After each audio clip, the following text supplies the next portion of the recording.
নকল মাইককে ঠিক মতো রেখেছে।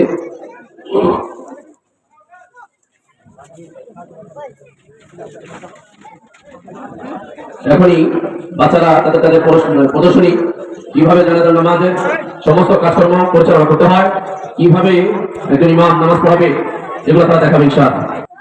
আসসালামু আলাইকুম ওয়া রাহমাতুল্লাহি ওয়া বারাকাতুহু। মাঝে সকল বাড়ি আছে? ওয়া আলাইকুম আসসালাম ওয়া রাহমাতুল্লাহি ওয়া বারাকাতুহু। জি আছি। ওয়াজে বুঝুক আমার বাবা কিছু গুগল ইন্তেকাল করেছে, আপনি একটু মাইক অফ করে দেন। জি আমি মাইক অফ করে দিচ্ছি। একটি শোক সংবাদ মধ্য রসুলপুর নিবাসী জনাব আব্দুল করিম সাহেবের বাবা আব্দুল জব্বার সাহেব ইন্তেকাল করেছেন। ইন্না লিল্লাহি ওয়া ইন্না ইলাইহি রাজিউন। মরহুমের জানাজার নামাজ আজকে শুক্রবার আরম্ভ হবে। কালিম ভাই কি মারা গেছে? আমাদের এলাকার আব্দুল করিম সাহেবের বাবা আব্দুল জব্বার সাহেব ইন্তেকাল করেছেন। ইন্না লিল্লাহি ওয়া ইন্না ইলাইহি রাজিউন।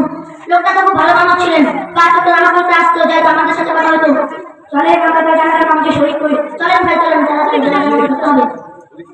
আসসালামু আলাইকুম ওয়া রাহমাতুল্লাহি ওয়া বারাকাতুহু। ইমাম সাহেব হুজুর আছেন? ওয়া আলাইকুম আসসালাম ওয়া রাহমাতুল্লাহি ওয়া বারাকাতুহু। জি আমি আছি। ইমাম সাহেব হুজুর আমার বাবা কিছু ভুল ইন্তেকাল করেছে। ইন্না লিল্লাহি ওয়া ইন্না ইলাইহি রাজিউন। তিনি কিভাবে মারা গেলেন? দীর্ঘদিন অসুস্থ ছিল তাই মারা গেছে। আচ্ছা। ইমাম সাহেব হুজুর আপনার বাবা